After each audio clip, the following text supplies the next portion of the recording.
Guys, selamat datang di Bikin Visual, Bikin Audio edisi perdana. Setelah sekian lama menyelenggarakan workshop untuk beberapa kali, sudah sampai kurang lebih 10 kali lebih lah ya, untuk menyelenggarakan workshop pembuatan video mobile menggunakan KineMaster. Tujuannya untuk berbagai macam hal, salah satunya mungkin untuk berbagi atau untuk kepentingan video korporasi, juga untuk kegiatan kampanye mungkin yang dilakukan untuk kegiatan sosial dan segala macam. Ada banyak hal yang bisa ada banyak hal yang bisa dilakukan dengan menggunakan video buatannya sendiri. Karena saya yakin bahwa dengan teknologi editing dan pembuatan video yang ada di mobile phone saat ini, semua orang bisa membuat konten video dalam bentuk apapun. Jadi kalau ini tujuannya untuk bikin video untuk kebutuhan personal gitu, misalnya untuk mengabadikan video-video yang ada waktu liburan dan segala macam, itu bisa. Apakah itu untuk kepentingan bisnis kecil-kecilan yang sedang dimulai, bisa juga bikin iklan produk dan segala macam. Nah, saya sudah membuat beberapa contoh iklan produk yang mungkin bisa menjadi semacam referensi seperti apa sih sebenarnya, sampai sejauh mana sih kita bisa membuat iklan produk menggunakan alat editing atau video yang kita buat menggunakan handphone. Nah, ini saya akan mulai membahas itu tapi di beberapa video yang akan datang. Tapi untuk saat ini saya akan memberikan sedikit pengantar tentang apa yang bisa kita lakukan di handphone untuk membuat video. Nah, pertama yang ingin saya sampaikan adalah yang biasa saya pakai untuk editing. Editing itu adalah satu hal yang mungkin paling penting dari pembuatan video konten menurut saya. Apakah pembuatan videonya juga penting? Jelas penting, karena tanpa ada video yang kita buat sebelumnya tidak ada yang bisa diedit gitu. Tapi membuat sebuah konten video yang lebih bisa dinikmati itu akan sangat bergantung kepada editing. Sehingga menentukan alat editing apa atau software editing apa yang mau kita pakai di mobile phone itu penting. Nah, sejauh ini yang saya lihat yang paling pas untuk membuatkan video yang sangat istilahnya itu yang dipakai adalah instinktual. Jadi kalau bahasa Inggris itu instinktif gitu lah. Jadi mereka ketika kita menggunakan software editing itu benar-benar natural banget gitu. Jadi nggak susah, dan dalam waktu sejam atau 2 jam video yang kita buat sudah jadi. Nah, ini saya ingin share sedikit seperti apa bentuknya. Alat editing yang saya pakai itu namanya adalah KineMaster. Saya nggak tahu itu bacanya tuh KineMaster atau KineMaster, tapi yang jelas tulisannya sendiri itu adalah KineMaster. Nah, tunggu sebentar, saya akan coba reconnect dengan menggunakan aplikasi yang namanya AirDroid. AirDroid ini adalah aplikasi yang saya gunakan untuk memudahkan saya untuk mirroring apa yang ada di handphone ke layar komputer saya. Begitu. Nah, ini kalau sudah kita akan masuk ke KineMaster.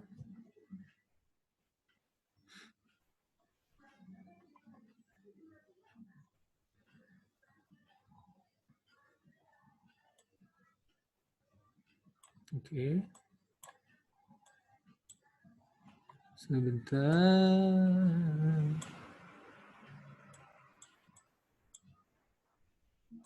Oke.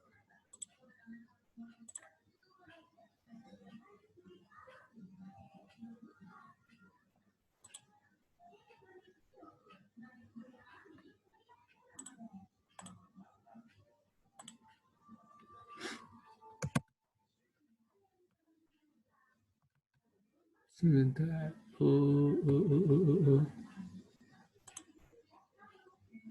Apa yang terjadi nih? Oh, tak sengaja kita keluar.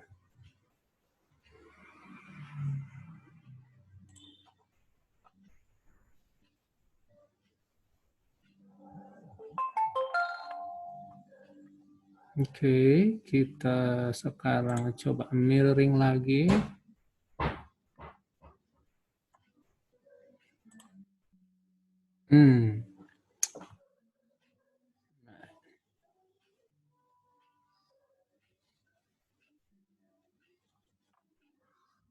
Kita pakai aplikasi yang namanya AirDroid untuk bisa menghubungkan handphone saya dengan layar monitor yang saya gunakan saat ini. Dan ya, ini adalah KineMaster. Bentuknya seperti berikut. Saya gedein sedikit. Oke. Nah, ini sebenarnya tampilan yang umum ya, tapi yang bisa saya sampaikan ini adalah di bagian tengah itu akan terlihat semacam tombol merah begitu ya. Nah, ini untuk membuat sebuah video atau mulai mengedit sebuah video itu yang bisa dilakukan adalah memencet tombol yang di bagian tengah itu. Di bagian tengah ini untuk memulai editing. Fungsinya adalah membuka yang namanya timeline. Nah, timeline itu sendiri adalah tempat kita meletakkan video-video yang akan kita gunakan untuk merangkai menjadi sebuah konten yang bisa lebih dinikmati. Saya ambil contoh ya, kita mulai ya, kita klik itu, dan kemudian muncul pilihan apakah mau bikin dalam ukuran YouTube 16:9 rasionya, jadi panjang gitu loh, kayak CinemaScope gitu. Terus habis itu ada yang berdiri, itu kebalik 9:16, itu biasanya dipakai untuk Instagram Story atau Instagram Feed. Nah, ini adalah 3 format yang umum di luar sana untuk penyebaran konten video, platform-platform yang tersedia, yaitu YouTube dan Instagram. Platform ini memang merupakan 2 platform yang populer dan bukan hanya di luar di negara asalnya yaitu Amerika Serikat, tapi juga di Indonesia. Dan karena itu saya pikir akan sangat memudahkan jika dari awal kita sudah bisa membayangkan konten ini mau saya pasang di mana sih sebenarnya, mau di YouTube atau di Instagram. Nah,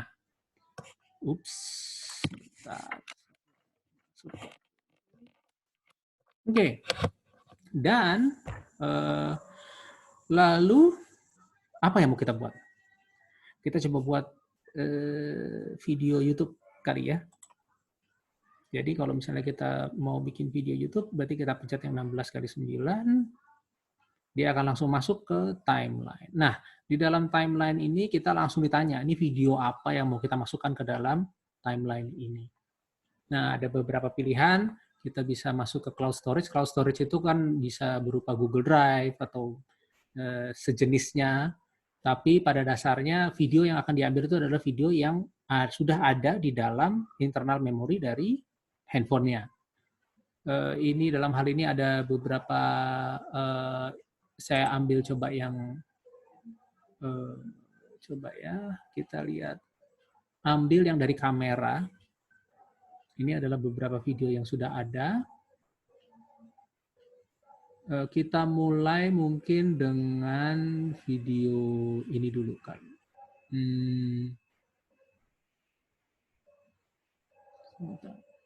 Nah, video yang kita masukkan ini ada beberapa pilihan. Seperti yang dilihat ini bisa dalam bentuk video atau dalam bentuk foto. Apakah foto bisa dimasukin? Jelas, tapi pertama kita harus masukkan video dulu. Video yang ada dulu. Nggak bisa kita langsung masuk ke foto untuk ke dalam timeline. Kita harus ada videonya dulu. Oke, kita coba.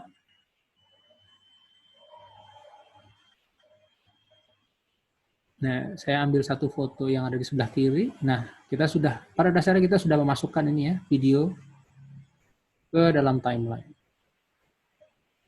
Kalau sudah memasukkan video ke timeline, ini di sebelah kanan atas itu ada tanda centang, tinggal diklik, otomatis akan muncul seperti ini. Ya, ini kebetulan video yang sudah saya edit sebelumnya, dan kebetulan memang ukurannya dalam bentuk ukuran 9:16 ya, jadi bukan 16:9. Nah, kalau kita memasukkan sebuah video yang ukurannya berbeda dengan rasio yang sebelumnya kita pilih, tentunya dia akan menyesuaikan sendiri. Nah, inilah yang saya maksud dengan instinktual. Jadi dia cukup cerdas untuk bisa memahami bahwa oke, video yang akan saya masukkan ini ukurannya 9x16 dan bukan 16x9. Kalau begitu saya akan masukkan sesuai dengan ruang yang ada dengan rasio 16x9. Jadi ya bentuknya kayak gini, ada di sebelah kanan layarnya itu ada bagian yang hitam, di sebelah kiri layarnya ada yang hitam. Nah, itu adalah sedikit pembukaan terhadap apa itu KineMaster. Nah, KineMaster ini memang adalah software editing yang sudah saya pakai selama cukup lama dan sangat saya andalkan. Nah, terus sampai sejauh mana sih kemampuannya? Bisa sampai menambahkan musik seperti yang tadi didengarkan, itu ada suara musiknya. Terus habis itu bisa ini ada bisa memasukkan teks. Nah, itu semua bisa dilakukan dengan menggunakan area kontrol yang ada di sebelah kanan ini. Ada media, ada audio, layer, dan voice. Nah, voice itu tentunya bisa bayangkan kalau misalnya ada paket berita gitu ya di TV, itu akan muncul tuh berita apa gitu yang dibacakan oleh orang beritanya, ceritanya. Nah, itu yang disebut sebagai narasi. Nah, itu bisa dilakukan dengan menggunakan tombol kontrol voice di sini. Nah, untuk teks, kita menambahnya menggunakan tombol kontrol layer, dan untuk memasukkan musik, ilustrasi musik bisa kita gunakan dengan mengklik tombol kontrol audio. Sisanya, apakah itu foto maupun video, tinggal mengklik tombol kontrol media. Nah, coba kita tambahkan sedikit musik di sini. Kita coba masukin musik ya sekarang ya. Ketika kita klik tombol kontrol musik, yang muncul akan layarnya akan seperti ini. Ada musik aset, ada special effect. Special effect itu kayak pintu kebuka dan segala macam, pintu pintu dari rumah tua yang dibuka, ya kurang lebih kayak gitu. Nah, recorded ini adalah rekaman audio yang sebelumnya sudah direkam, dan kita juga bisa memasukkan lagu-lagu. Tapi sebenarnya kalau dari sisi saya yang bisa saya sampaikan adalah bahwa lagu-lagu yang mungkin bukan bebas copyright itu sebaiknya jangan digunakan, karena kalau misalnya kita pakai lagu populer gitu, misalnya lagu top 40 gitu, ketika masuk ke Facebook misalnya langsung dihapus atau tidak ditayangkan, jadi hilang dari situ, karena ada laporan dari luar sana, dari orang yang ada di luar sana sebagai pemiliknya, itu yang akan komplain dan memberi peringatan kepada Facebook bahwa ini adalah musik yang saya miliki dan siapapun yang menggunakan ini tidak berhak menggunakan lagu ini tanpa izin saya. Akhirnya diturunkan kontennya. Jadi pastikan Anda menggunakan lagu, ilustrasi musik yang bebas copyright. Nah, terus oke. Nah, ini ketika saya di bagian song ini ada beberapa lagu yang saya dapatkan dari misalnya audio library YouTube. Itu bebas copyright. Dan satu lagi yang bisa Anda lakukan adalah menggunakan beberapa lagu yang memang ada di store atau ada lagu-lagu yang sudah disediakan oleh KineMaster untuk dibeli atau digunakan secara bebas, secara gratis. Caranya bagaimana? Coba dilihat di layar ini, di sebelah kanan itu bisa dilihat di kanan atas itu ada kayak gambar gerai toko. Nah, itulah di situ. Pencet itu akan muncul beberapa pilihan lagu yang tersedia, yang bisa dibeli tentunya. Bisa berupa musik maupun sound effect. Nah, pastikan aja kita untuk awal-awal seperti ini kita beli atau pakai lagu yang gratis aja, gitu. Nah, tinggal di-download. Setelah di-download, kita bebas menggunakan lagunya. Begitu. Ini mungkin sedikit rada lama. Nah, ini ada special effect. Nah, ini contohnya. Spring and You, Stay a Minute. Ini beberapa lagu, coba kita dengarkan ya, beberapa contohnya ya. Yang kalau misalnya ada tanda premium, itu tandanya itu tidak gratis. Kita harus cari yang gratis nih. Ada satu nih, Come On judulnya, coba ya. Ini gratis nih, free tulisannya. Lumayan kan? Kita download ya.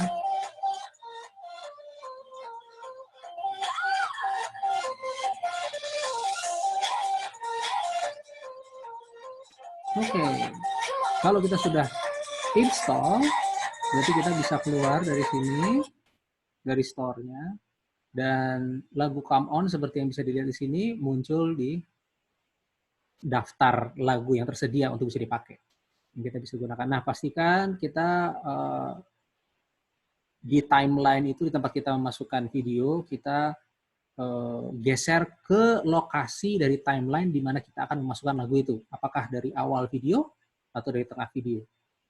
Nah, tempat kita akan memasukkan elemen audio atau video itu bisa dilihat dari tanda merah yang ada di tengah layar bawah.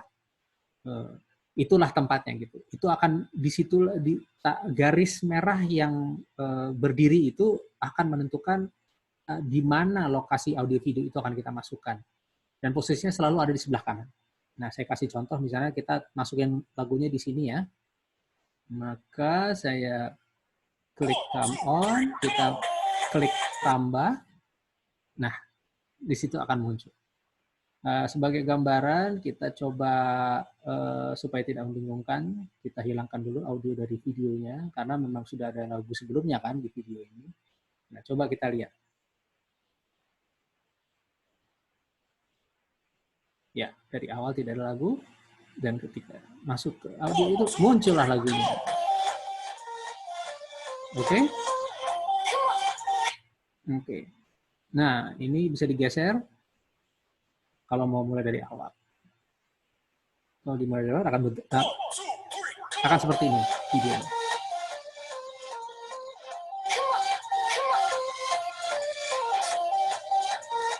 Ya, sederhana kan? Oke. Sekarang kita coba masukkan teks ya. Kalau teks itu yang kita perlu lakukan adalah mengklik tombol control layer di sebelah kiri dari tombol kontrol yang besar itu. Nah, ada beberapa pilihan, ada media, ada efek, ada overlay, ada teks, ada handwriting. Nah, untuk teks kita tinggal klik teks, kita tulis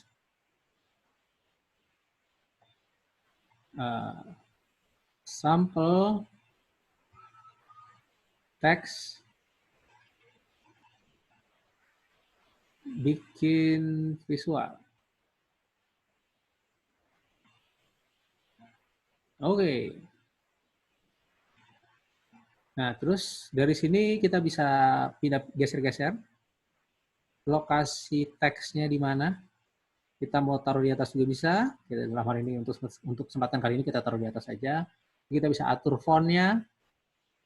Fontnya kita bisa sedikit funky sedikit, tidak terlalu kaku, dan kemudian setelah itu kita akan atur bagaimana teks itu akan muncul di layar. Untuk mengendalikan bagaimana teks itu akan muncul di layar, bayangkan teks itu ada beberapa cara untuk masuk ke dalam layar. Muncul tiba-tiba, atau munculnya dari kanan layar, dari kanan layar terus ke tengah, atau dari kiri terus ke tengah. Nah, terus munculnya itu geser atau berputar, itu bisa dilakukan dengan mengklik tombol kontrol in animation ketika di awal teks itu masuk seperti apa, itu kita bisa melakukan itu dengan mengklik in animation. Dan untuk keluarnya teks, karena kalau misalnya teks itu masuk, pasti dia harus keluar dari layar kan. Nah, untuk keluarnya yang bisa kita lakukan adalah mengklik yang namanya tombol kontrol yang disebut sebagai out animation. Oke, kita coba ya, klik in animation, itu ada beberapa pilihan. Yang paling kelihatan dibanding jenis atau cara bagaimana sebuah teks itu masuk ke dalam layar, saya akan coba masuk dengan menggunakan clockwise, berputar secara arah jarum jam. Nah, ini sedikit preview akan muncul. Bisa dilihat ya, itu teks itu akan muncul dengan berputar. Kemudian dia akan berhenti sebelum dia akan keluar. Nah, keluarnya kita juga pastikan bahwa keluarnya kita menentukan bagaimana caranya dia keluar. Untuk melakukan itu kita masuk ke out animation, terus saya coba lagi masuk, yang tadi kan clockwise, searah jarum jam. Untuk keluar kita coba counter clockwise. Oke. Nah, Oke, kita pencet yang centang tadi, terus kita lihat hasilnya akan seperti apa. Ya. Wah, numpuk ya di atas ya. Coba ya, karena numpuk, nggak bagus kan. Kita geser coba ya. Geser ke bawah deh. Ke tengah deh, di sini nih. Tuh. Oke. Tuh. Sampel teks bikin visual. Oke. Oke, demikian sedikit pengantar untuk KineMaster. Sangat mudah bukan? Jadi itulah yang bisa dilakukan untuk KineMaster dan mungkin kedepannya kita akan coba mendalami lebih jauh KineMaster apa yang bisa kita lakukan, dimulai dari pembuatan ide videonya, gitu. Ini kan yang seperti yang sudah saya sampaikan di awal video ini, ada beberapa platform kan, ada YouTube, ada Instagram. Instagram sendiri ada Instagram Feed, ada Instagram Story, maupun Instagram TV. Nah, kita mau yang mana? Begitulah. Nah, ini dari awal, kadang-kadang kita kan kebingungan, kita mulai dari mana sih kalau kita mau bikin konten video? Nggak usah khawatir, itu akan saya jelaskan lebih lanjut di video yang berikutnya. Jadi, tetap ikuti channel saya. Kalau bisa subscribe, nanti akan saya buat konten-konten yang serupa ke depannya. Terima kasih. Sampai ketemu lagi.